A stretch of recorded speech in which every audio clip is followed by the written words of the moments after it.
ever eaten at Vegan Mob. Shout out to Toriano. But in the building today, we have the one and only Chef Chu.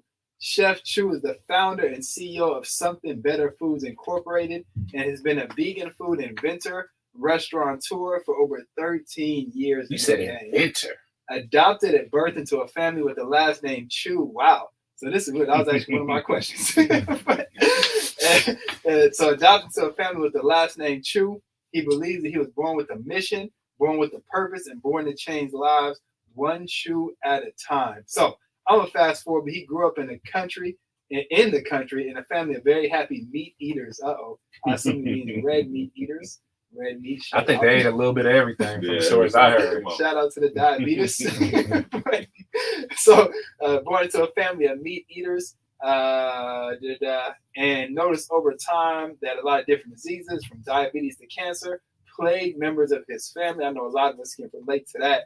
He understands that a lot of those diseases have been linked to a poor diet and overconsumption of animal meat products. You already know where this is going. Chef Chu switched to a plant-based diet in 2001 and started experimenting with vegan food products in 2004. He painstakingly, that's a good word, that's an SAT word. He painstakingly invented the Better Chew proteins in his mom's kitchen.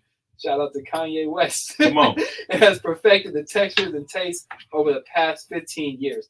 As a result, Chef Chu has been able to create scalable plant-based solutions for grocery and food service that will also help existing brands innovate with their current portfolio. I'm going to stop it right there. We're going to get the rest that we need from him. Oh, by the way, if you've ever heard of Veg Hub, then you've heard of Chef Chu. So that being said, Chef Chu, are you in the building today? I'm in the building. What's up? What's up, boy? About to give you something to chew on. Come on, let's talk about it. Let's talk about it. Talk to it. Let's talk about it. First and foremost, how are you feeling? I'm feeling great, man. It's just a wonderful thing, man, to be with my brothers today.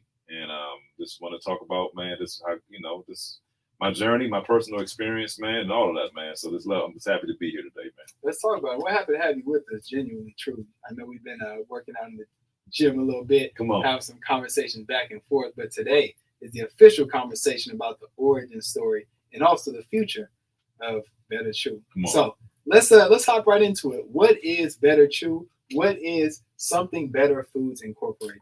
Absolutely, man. So we actually are a vegan, plant-based manufacturing company located here in the Bay Area.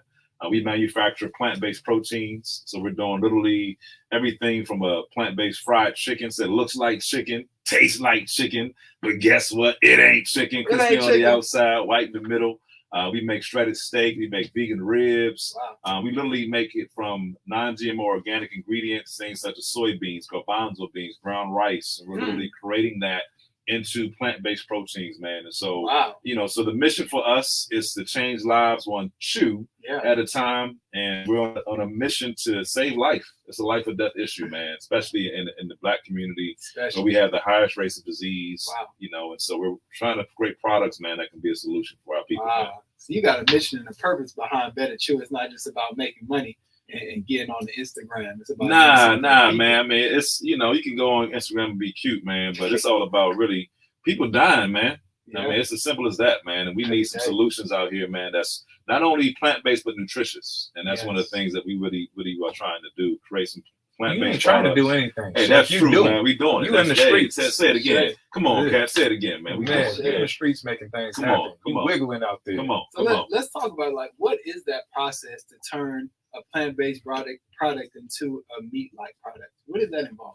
Yeah, it's actually it can get really scientific into to the science of it, but for us, we're taking non-GM organic soybeans. We literally have a proprietary process. I can't tell you what the process is exactly.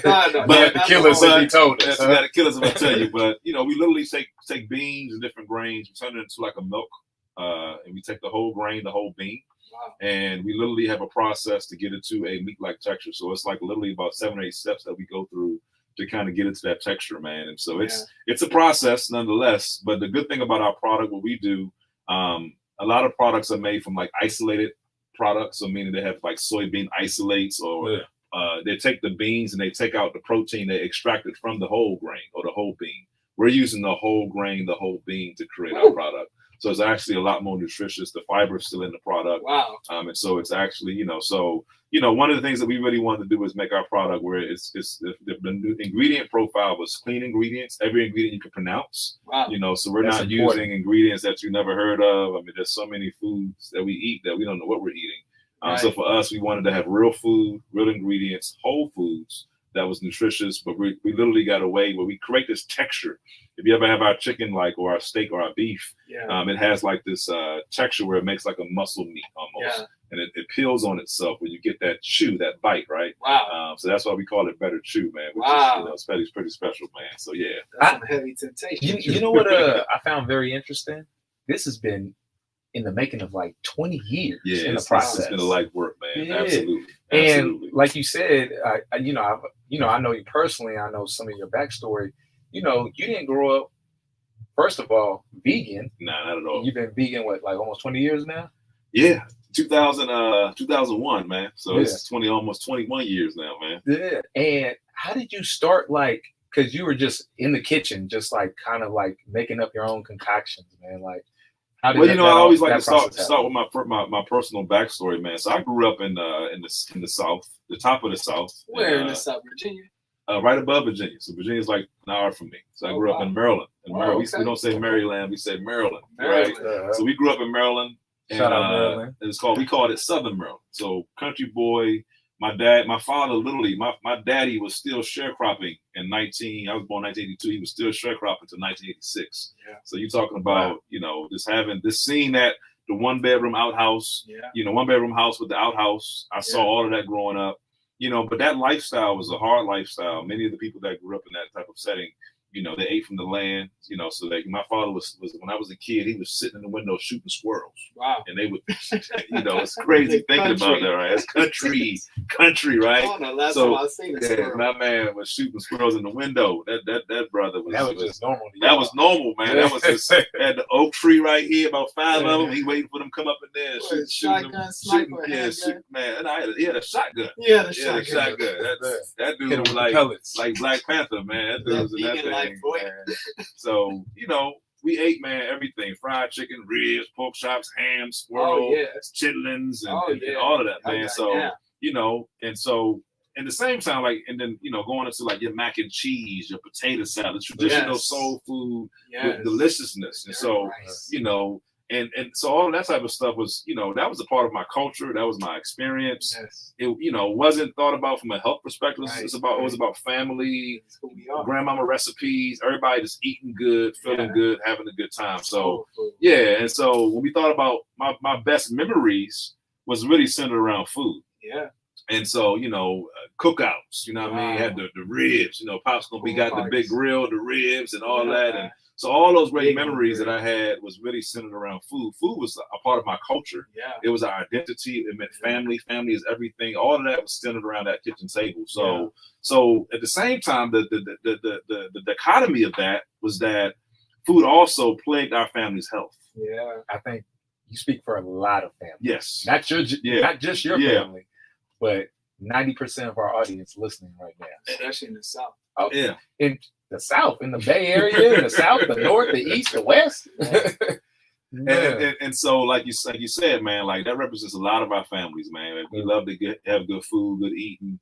But that good eating, I started seeing my uncles and my aunts and my grandmothers had already passed away. But you're talking about in their early 40s, late 40s, starting to have lethal diseases where they're literally losing their life. They literally are dying. Early 50s, they're on dialysis. Yeah. Early 50s on dialysis. That's early 50s. And so that became almost normal. And to the point where, again, in my family, that became something that many of my uncles and aunts, grandmothers already passed away. All that stress that they had is growing up in that hard life, plus the health, just challenges that they found, through lifestyle choices is not knowing any better than what they had. Mm-hmm. All of that combined. So I saw all of that. But what was interesting, my mother's side of the family, they were actually Seventh-day Adventists. And uniquely enough, Seventh-day Adventist community, a lot of them are vegetarians. So I was exposed to vegetarianism at a very young age. So my father's side of the family, they literally was eating all this meat, all that. Yeah. But my uncles and aunts on my mother's side of the family, they ate vegetarian food, which was very unique for a black family, especially to eat vegetarian. This is in the 80s. This is in the 80s. 80s. Yeah, in the 80s, eating. So that, that came a part of the Seventh Adventist faith. Like, it's so funny. In my family as well, we had one vegetarian. Come on. My uncle was married. His wife was vegetarian, and growing up, it was just always awkward. Yeah. You know what I'm saying? Yeah. It was like, oh, we got to make something for her. Like, what are we going to make for her? She's coming to the event. Yeah. And at the same time, it was something that you got exposed to at a young age. I got exposed to at a young age, but didn't understand the true value of what we were being exposed to at that very moment. Yeah. And it's so interesting, like how growing up, because I can relate, of course, my family ate meat for my entire childhood, and just looking back at how meat was incorporated into every dish. Absolutely. Right? It was like awkward to make something that didn't include meat. And now it's like an 80-90% vegan. It's awkward to have meat in my meals. Yeah. Right. But please continue. Nah, so I got exposed to vegetarianism, man. And so, back then it wasn't any of the stuff you see today, the Beyonds and the Possibles or stuff like we're doing, but it was like a lot of canned veggie meats, and so it was like dog food, like dog food to a degree. Yeah, but like spam. Yeah, so they had the canned veggie meats. We call them scallops, and we had something called the Loma Linda Franks. And these old school stuff. But then they had the old school recipes where they would take like gluten, like wheat, and they would wash the starch and the fiber off of it and make gluten from scratch. Like they had these old school recipes, oat burgers, mushroom oat burgers and stuff. So and I mean, but they ate a lot of cheese though. They wasn't vegan, so cheese was like meat. So cheese is like it was locked into. So you talking about mac? So when they made mac and cheese, man, that mac and cheese, boy, that stuff was about 5-6 cheeses in that mac and cheese, bro. Yeah. So the food was amazing. So they made vegetarian food for me, again, eating all this meat. Vegetarian food tasted good growing up, because the way that they made it flavor and so forth. And so, long story short, man, when I was 18, 19 years old, I went through my own spiritual journey. I accepted the Seventh Adventist faith perspective when it came to vegetarianism. And I went 100% vegan at the time, which was very unique. In the 80s? No, this is in the 2000s now. So this fast forward. So all of that, so this kind of, exposed it. I got, again, as a kid, got exposed to vegetarianism, started seeing my family members having all this disease, and on my father's side of the family, premature death.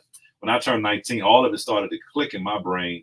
Like, hey, man, going vegetarian, understood it from a spiritual perspective, and then seeing it from a physical perspective, and then realizing also from a mental perspective that you have clear thoughts, you feel a lot better. I was in college at the time, going to Howard. Going to Howard, man. I mean, I had a 3.9 my first semester. I mean, grades is killing it, man.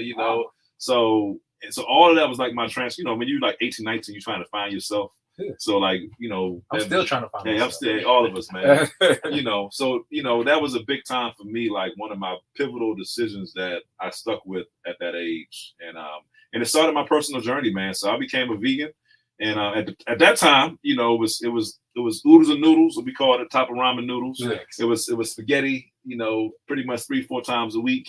You know what I mean? That's it was college, man. And so, but eventually I ended up actually quit college. Crazy story. I quit college with a 3.6 GPA. Wow. And became an entrepreneur from Howard, man. I was in the business school and literally was in the honors program. Wow. Crazy story, but I kind of had this passion for business, man. I wanted to be an entrepreneur. So I ended up quitting my job, quitting school, and went to work in an organic farm. Wow. Yeah, that's a crazy story. That's gotta go in the book. I know Mom's wasn't feeling it. Mom wasn't feeling it, man. Oh, man. But I was pretty, just different, man. Wanted to see something. I was going through my own journey, man. But with all of that, it really led me to where I probably would have been in the corporate world, in business school. It led, now, but early on, it's like with these two hands, man, this is going to be what's going to provide for me. Yeah. And it became like learning, mastering some skills. Yeah. So I started my first business as a landscaper, and I was cooking as a hobby. And at that point, I was really starting to miss. I'm in my early 20s now, starting to miss a lot of my foods that I grew up on. Yeah. And so I wanted to replicate those dishes. So I just started taking cookbooks. So I would, doing my landscaping and doing some other stuff. doing some sales type stuff as well. But while I in my time, a hobby time, I started literally just experimenting with this cookbooks, man, going through recipe by recipe. I gotta pause real quick. This is such an important story you're telling, because at the end of the day, the work has to get done, right? And I know a lot of people are afraid of entrepreneurship or pursuing their dreams. But if you're listening to this man right now, he wasn't working, right? Well, he was working, but he was also working on himself, right? In his hobby time and his spare time with his hands, right? He can use that to build somebody else's dream. He can use that to build his own. Everybody listening to this has that same choice. Right? That's it. And that was what the thing was, man. I was, I always kind of I tease young people like, man, I was focused as a young person. Yeah, you was locked in. I was locked in, man. I spent, I had my concept was like, if I'm a quit college, I better learn how to use my hands, my brain, you know what I mean? Because otherwise I'll be starving in these streets. So it really became a passion, man, to learn and I learned from college. College puts you in an environment to learn, but it doesn't mean it's once you leave college you stop learning. Right. And so it was this concept that I kind of said as an entrepreneur: if there's not a school, make one for yourself. Right. And that became the model, the mantra for myself, where it's like anything I want to put my hand to, make a school for yourself. And started getting books, getting mentors, and I'm not afraid to experiment. And that's where my journey started in developing food products. I started out making granola, believe it or not.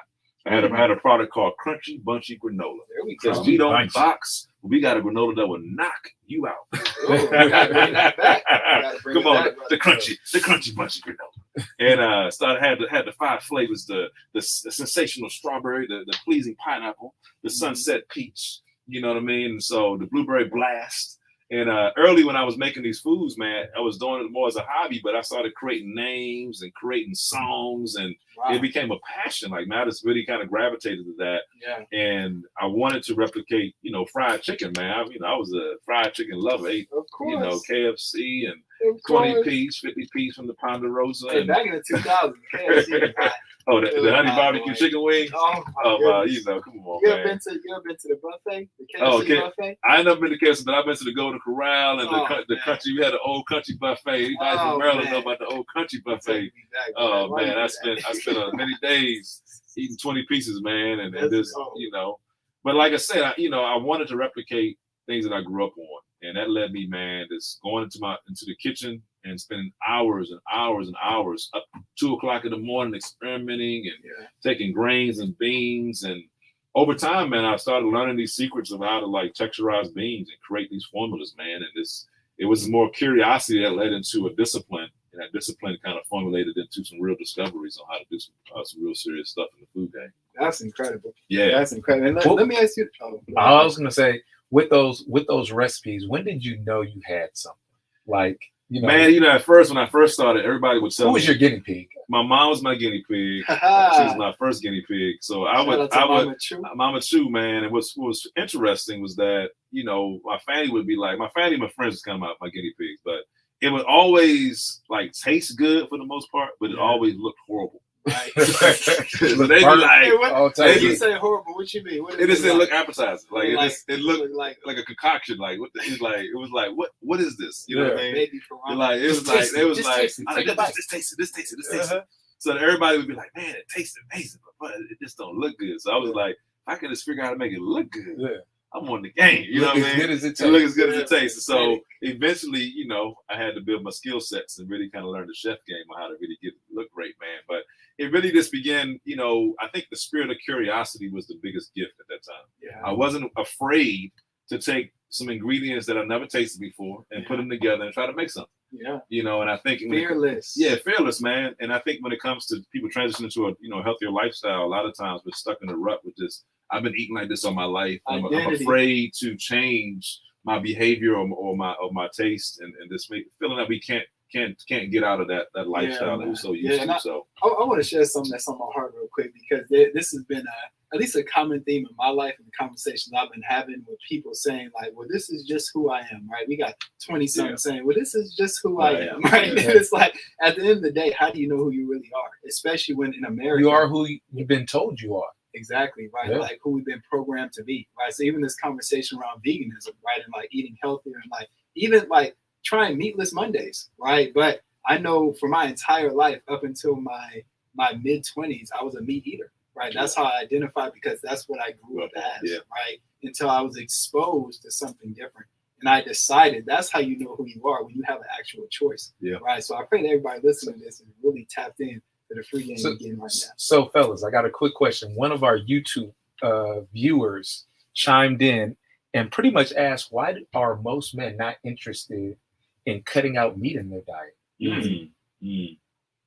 That's a great question. You know, it was I think a lot of times, fantastic. you know, I think as men, I think many of us, you know, we spend, you know, especially when you get in your late 20s, 30s, going into, you know, 40s, and, you know, later in life, you think about providing. Yeah. And a lot of times I think, you know, as you know, I'm working out with you now, but, you know, we don't put ourselves first. Mm-hmm. And I mean, obviously our family is first, you know, God is first, you know, but the point is we can't support our family. Like you always say, we can't, if the foundation is not right, how can we support others? And so I think what happens, like my father prided himself. He was a great provider. You know, he ate one meal a day. Wow. You know, and worked like an ox. You know, and he smoked the ox is a vegan as well. Oh, there you go. Work like that. But he smoked. He would smoke a pack of cigarettes. You know, and he, you know, so I think also vegan. Yeah, that's vegan too, right? So you know, but my father, you know, he prided himself on his one meal a day. But it wasn't really built on, and you know, I'm eating to pretty much to satisfy hunger and get me up for another day of work. Yeah, so I think a lot of times as men, you know, we put ourselves on the back burner rather than actually really thinking about our health, our condition. And by the time we find out that we got a disease or even cancer, many times it's too late. We in stage 4.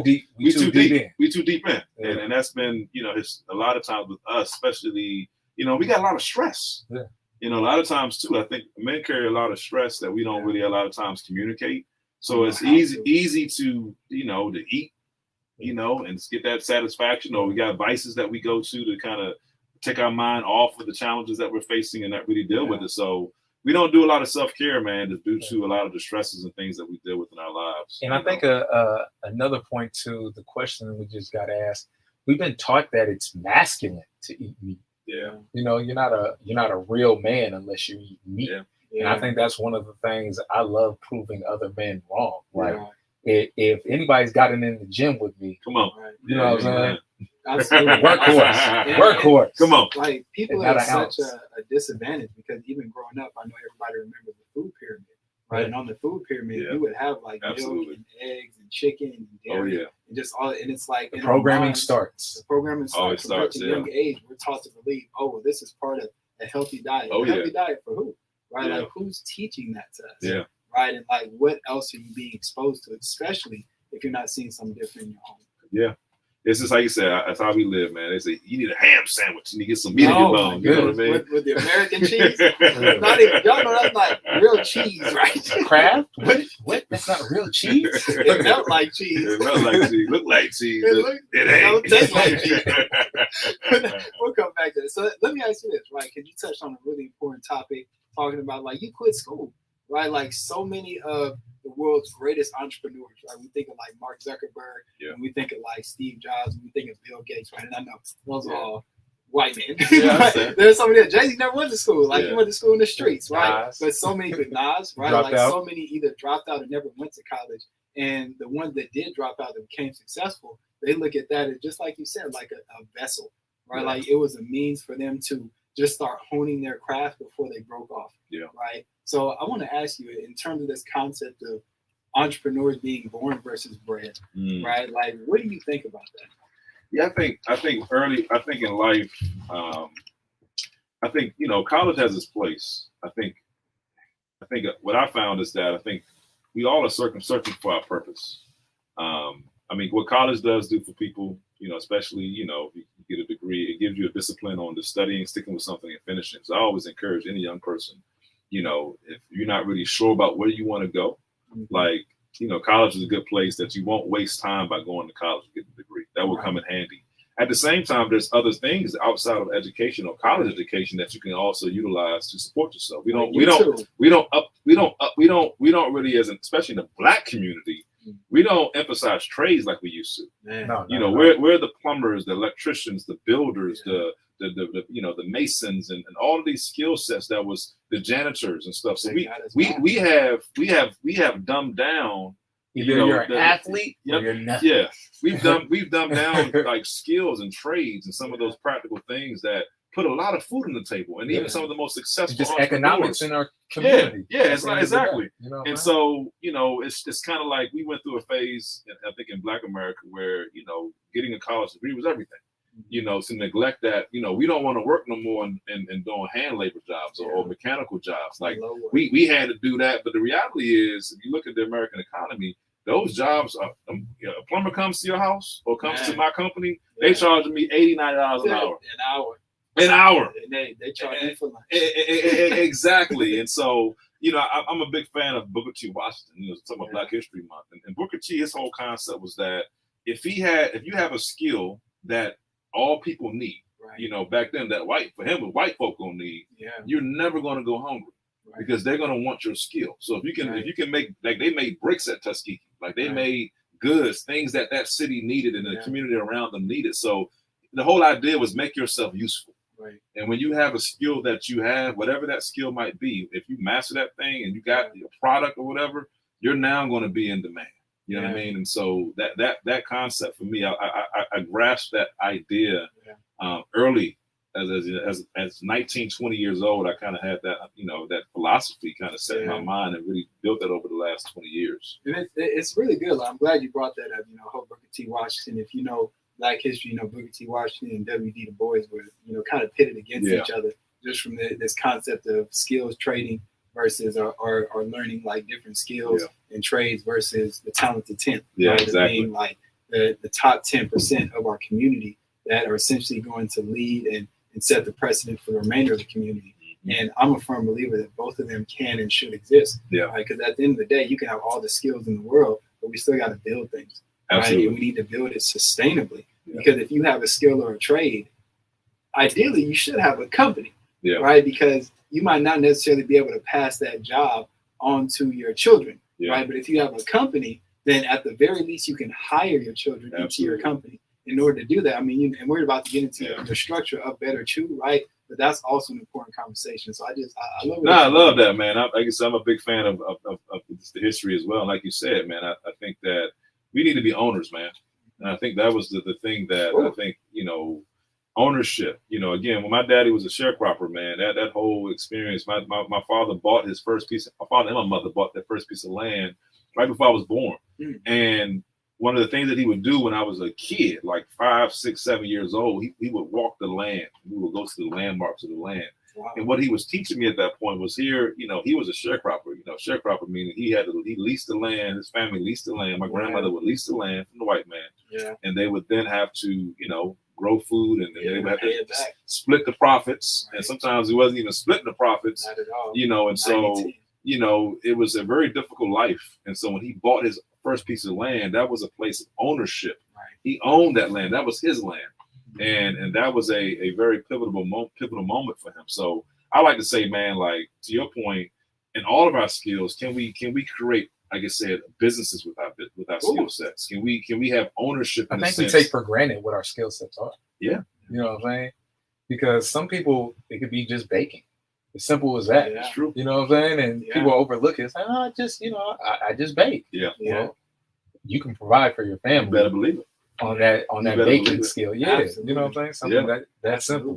And then also communicating, right? Conversating. Absolutely. Right? Like that, especially in this social media generation, right? In this Facebook and this Instagram generation, this TikTok generation, right? Like you can make millions of dollars just from having conversations. Absolutely. People, right. Absolutely. And mastering your craft. So whatever you do, I feel like the purpose is to master your craft, to dedicate yourself, to commit yourself to that vision. Because I promise, if you don't, then somebody else is going to suck your life force, getting you to commit to their vision and to their dream because they put in the work. Absolutely. So before we get too far into the next half of our conversation, y'all, you already know what time it is. We're going to take a quick music break. Come on, okay?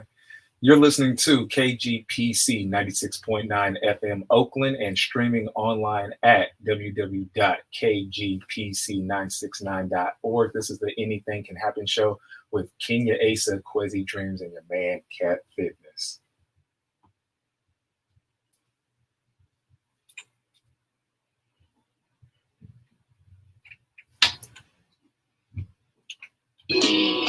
What's up, D-Dot?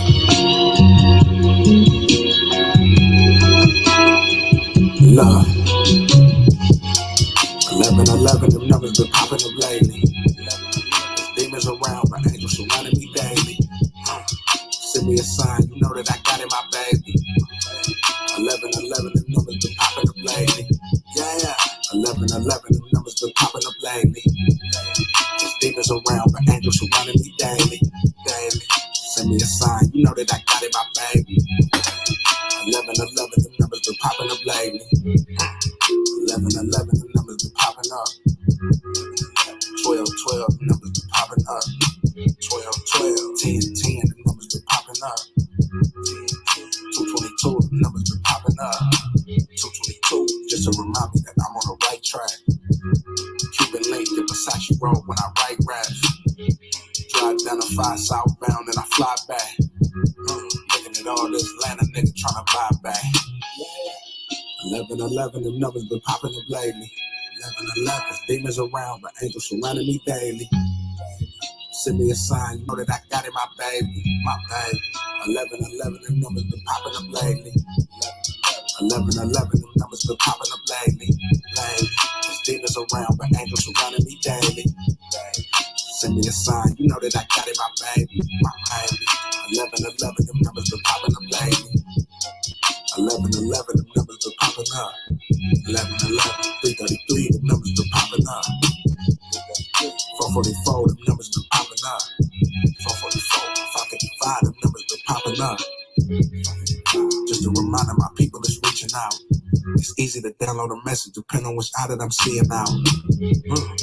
Backwoods burning like Palo Santo. Yeah, she think I'm doing that voodoo like Papa Shango. 11, delivered like I am the Reverend. Every time I'm in your presence, I feel like I'm closer to heaven. I know that we stepping, I know we protected no matter the weapon. I see it, I know it, I'm meeting you now, and I know that I never come second. 11, them numbers been popping up lately. There's demons around, but angels surrounding me daily. Send me a sign, you know that I got it, my baby. 11, them numbers been popping up lately. Yeah. 11, them numbers been popping up lately. There's demons around, but angels surrounding me daily. Send me a sign, you know that I got it, my baby. 11, them numbers been popping up lately.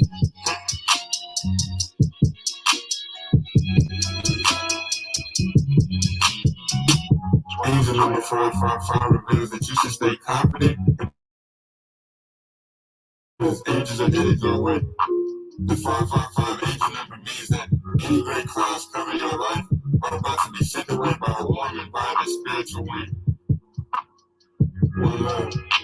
Keep going.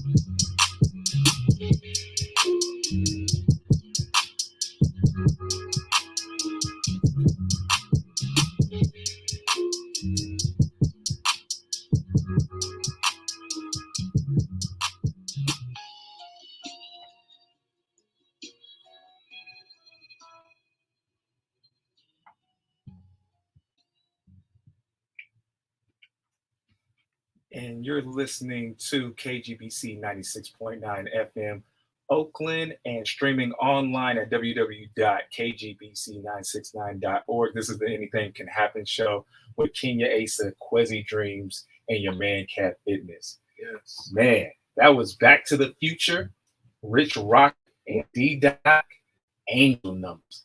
You know, that's local Bay Area artist. Wow. Yeah, he's straight out of the Fillmore in San Francisco doing this thing. This is off his this is off his feature album that he just released a couple days ago. Wow. Yeah. A couple days ago. That sounded new. I knew it was brand new. Yeah, that was fire. Shout out Rich. All right, let's get back into the conversation. I want to add, I've been waiting to ask this question, this entire conversation. Like, I know you've had this talk, like you get called out to do certain speaking events. Talk about how in our community, inner city communities, we're actually targeted when it comes to health issues and lower quality of food options, you know, redlining and those kind of things. Can you tell the people about that a little bit, Chef Chu? Absolutely, man. You know, you're talking about, you know, food apartheid. You know, some people say food deserts or food swamps. You know, they're by design. And when you think about this, who's designing it? Well, like you said, like, so again, when we first got here, it was by design. You know what I'm saying? Like, so we're slaves and we're trying to make this survive. I mean, that was the very beginning. But even beyond that, when you think about, I like to look at after World War II. Okay. Soldiers, black soldiers went to war. People are trying to start a new life.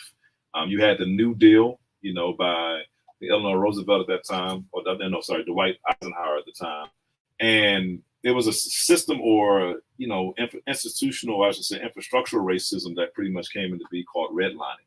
And that redlining, what it simply did was they pretty much drew on the map. They redlined the map, and they pretty much literally with red pen and said, "This is where black folk gonna live, and this is where opposite side of the train this tracks? is where white folk gonna live." Yeah. And the sad reality, what happened in that was that economic stimulation was being done on the white side of the tracks, right? The loans, the business loans, the police everything, insurance, education. You talk about the American suburbs begin to build because that's where the American suburbs started. They got those really great loans, Fannie Mae. You in the real estate, right? So you can talk on that. So, but the point is that what that did, grocery stores at that point, where did they want to go? They wanted to go where there was more economic stimulus was happening.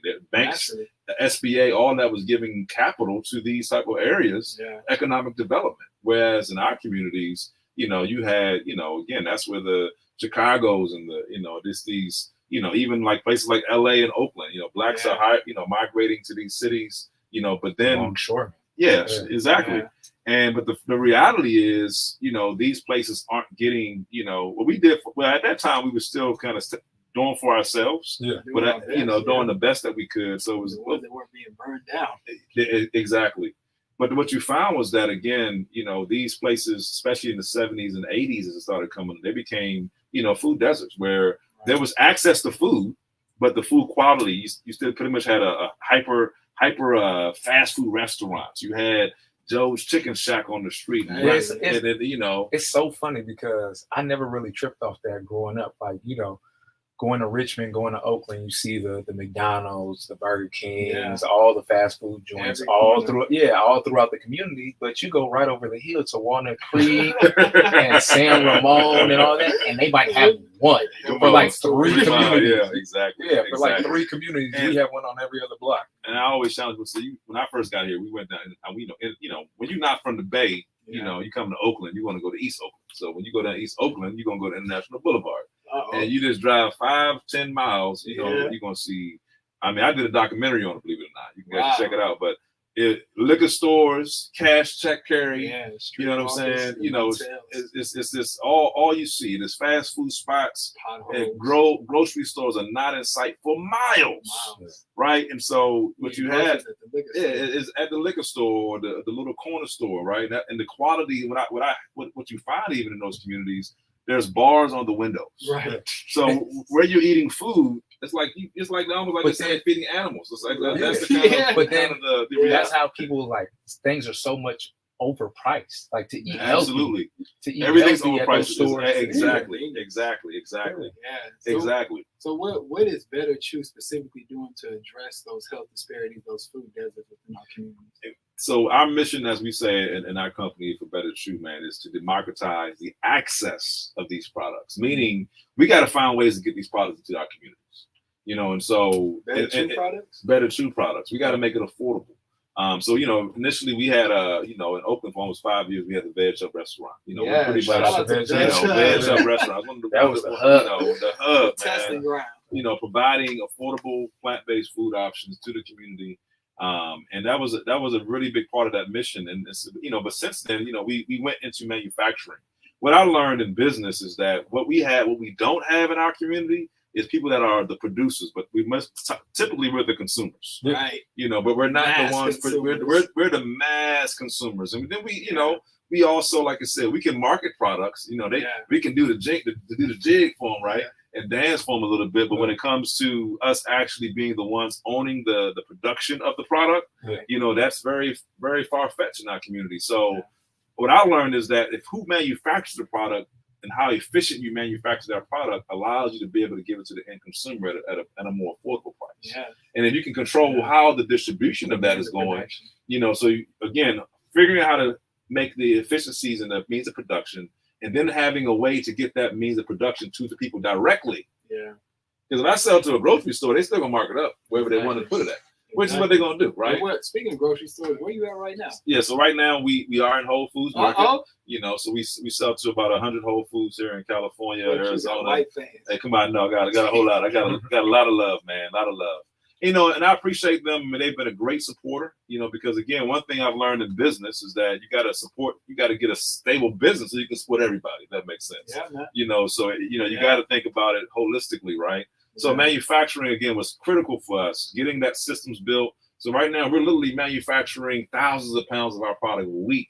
And at this point, what we're looking at creating, we're actually going to be opening up a brick and mortar location in Oakland here in the next few months. Providing more jobs for the community. Creating jobs for the community, all of that. And then again, we're going to have a brick and mortar location, in Oakland. For retail.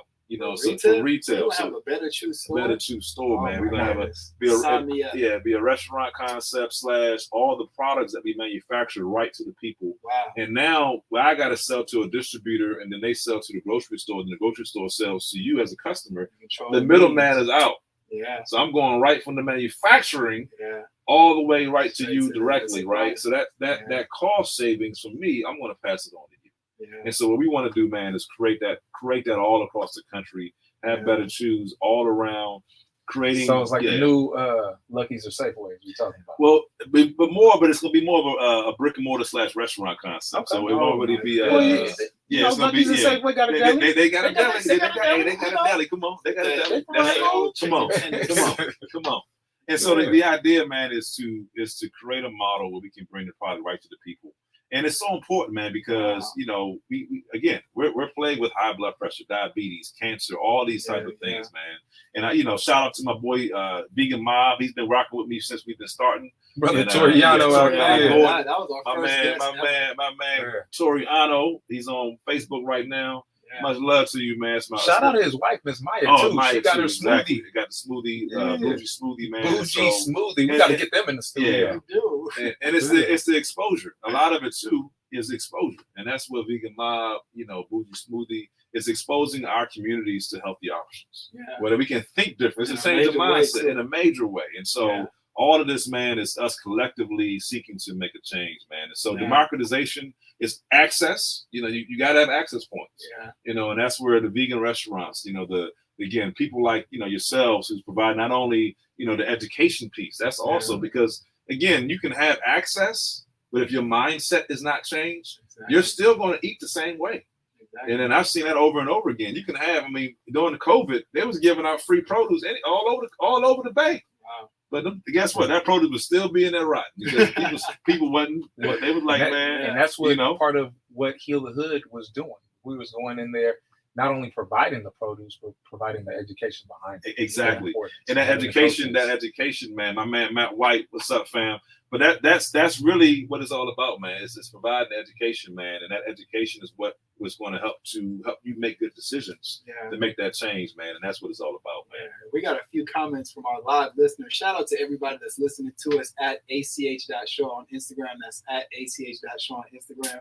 We have a comment from Alignment Agency saying, "Sign me up. That sounds dope." I believe in reference to the brick and mortar. So we already got people that are excited about this idea. Give us a deadline. So when is this coming in fruition? Yeah, man, we're hoping like early summer, man. Early summer this year? Man. Early summer this year, man. So we're making some moves. So we got the exclusive drop or what? Well, I don't want to say nothing yet. You know what I mean? So we're making it happen, man. Getting the pieces in place, we'll man. Come back to it. Yeah, but it's all community driven, man. We want to have the community kitchen where we have cooking classes, education. So it's more than just it's a brick and mortar space. Be the change. Yeah, be the change. Deliver the change. Be the change, man. And that's like I say, man. That's really the dream. Is education, good food, creating this product that's affordable and accessible to the community. You sound like right now. You sound like the Black Panther Feed the People program. And that's where it started, right here in Oakland, man. Exactly. And that's where it started right here, man. Tradition of Yeah, excellence. Right. absolutely. Let me ask you this: it's part of my responsibility to bring that financial perspective to the show and really ask all of our guests, especially the successful entrepreneurs like yourself, when it comes to funding, right? Like actually getting your business capital off the ground, making it happen. Speak to the people. How did that come about? Man, I'll tell you one thing. Anybody here in the Bay Area or in different cities across the country, what you got to realize, man, there are programs that are designed to help you get capital. So there's something called a CDFI. I want y'all to listen to me carefully. Wait. Let me give a disclaimer. Everybody go get your pencils and paper. Yes. That's old school, pencil and paper. Yes. Everybody get your cell phones out, your notepads, and take notes. Yes, absolutely. CDFI stands for Community Development Financial Institutions. The government gives money to CDFIs to give it to individuals that typically will not get approved by a loan from a bank.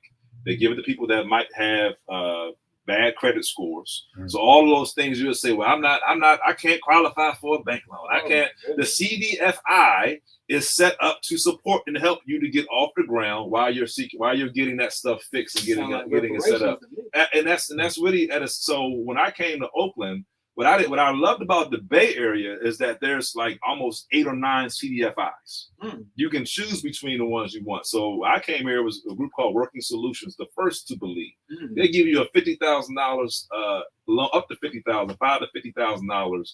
Not even just based off your projections. Wow. You don't even have to actually be in business. Right. If they see the vision, they see the passion, you got a job or something, some means of income to support the loan. So the concept typically for every $50,000 that you get in a loan, it's going to be about $1,000 worth of payment, a payment per month. So, I always tell people, while you're building your dream, just keep cash flow. That might mean do Uber. I remember when my boy Toriano started Vegan Mile, he was doing Uber. Yeah. He was riding, lifting Uber. You know what I mean? Because he was training with me at that time, and he would come to class, get off, do Uber, and then go fulfill the orders that he got online. That's what I'm saying. Yeah. So he kept the cash flow coming. He was hustling. And so the point is, there are loans out here designed to get you off the ground with your dream. Now, before you go to the bank, what we got to realize is that you got to come correct. You got to know how to put some basic profit and loss statements together. You got to learn how to do basic financials. And the good thing about that, the SBA has a program called SCORE. And these CDFIs have programs that for free, they will actually educate you on how to actually get your financials together. There are people out here that the government pays they pay to help you to get your paperwork in place. The question is, are you going to do the work? And the sad reality, many of us are too lazy to do the work. We got the dream. We tell everybody about what we want to do, how we gonna do it, how we gonna change everybody. We gonna be that. And it's 20 years later, you still talking about the same dream. Back in my day. Come on, man. And so what I'm saying is there's opportunities right now. There's help. There are people waiting to help you. And the point is, are you willing to step out and go for something? So, so again, CDFIs, they're in the Bay Area. If you're in the Bay Area, Working Solutions, Pacific Community Ventures, you got CDC Loans. All of these are groups right here in the Bay Area. ICA, Fund Good Jobs. That's another program. All of those programs I've gotten capital from. We've literally raised close to $2 million for our company over the last 3 to 4 years. 2 M's. And that's because we're manufacturing. I mean, we needed real capital, but we needed real partners. And so again, if you make money in your business, don't be afraid to file taxes. Yeah. Because a lot of times we don't want to file no taxes. We don't want to trace the money. We don't want to file no taxes because I want to keep it all. But guess what? If you're trying to get a loan and be bankable, you gotta have taxes. You gotta have paperwork. You gotta work on that credit score. And all of these things can be worked on. All of these things can be developed. It's never too late, man. And so again, the point is access to capital. There's funds out there that exist. You have something also in today's game called crowdfunding. And so crowdfunding is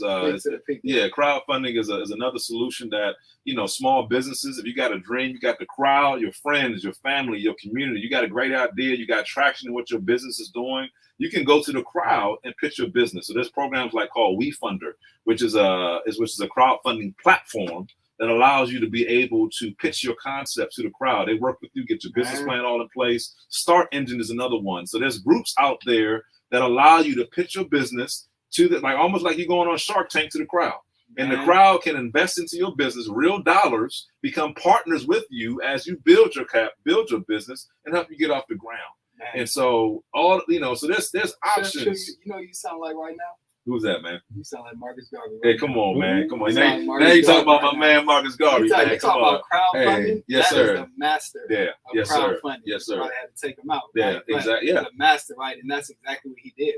Right, just from poor people, like, hey, you can't get $500. Can you do $1? Can you do $1? But you get $1 from 1 million people. That's $1 million.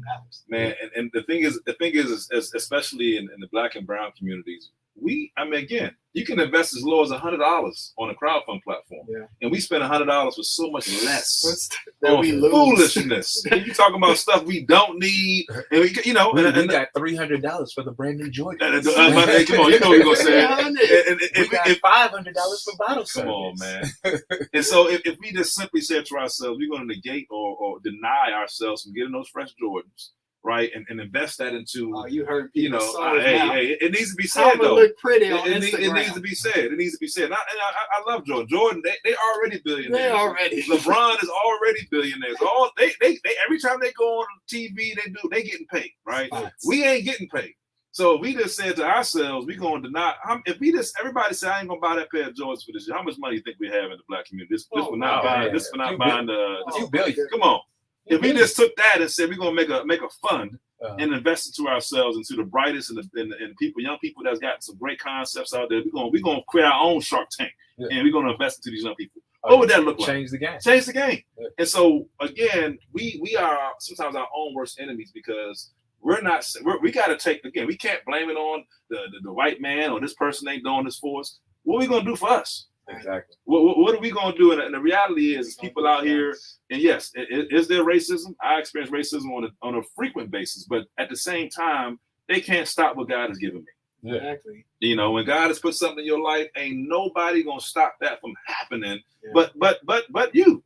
And so we gotta believe in ourselves. When the crowd can also, the village. I give you one little thing I learned, man, it was powerful.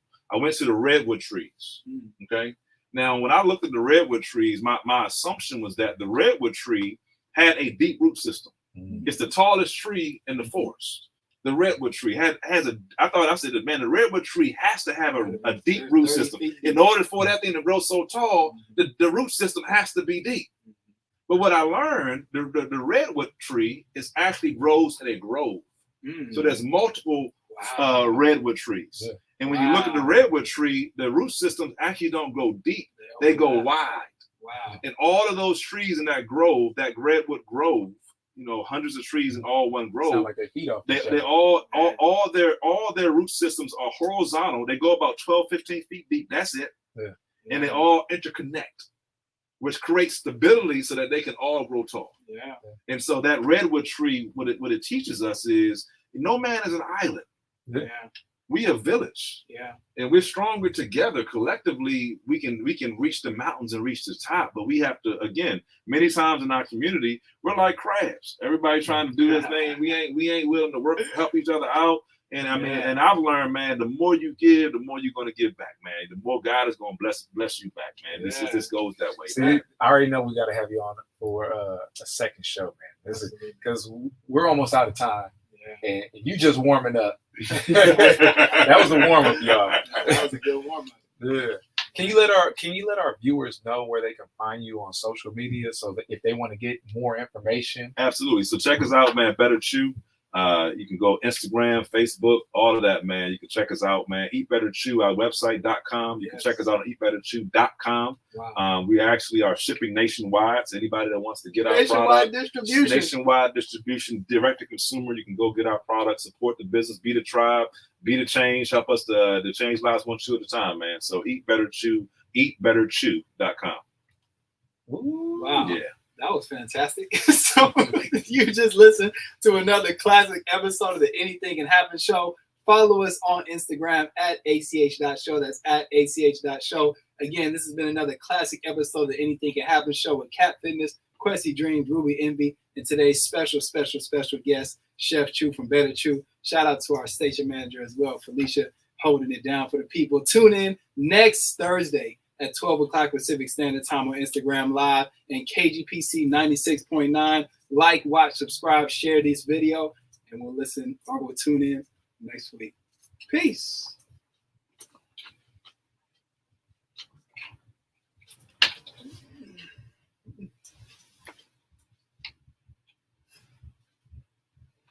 Man. Oh, Shout out to the people. We See just you next warming week. up. Just warming up. Wow. Oh, we need you to do a drop for the show, this Okay. week's episode, real quick.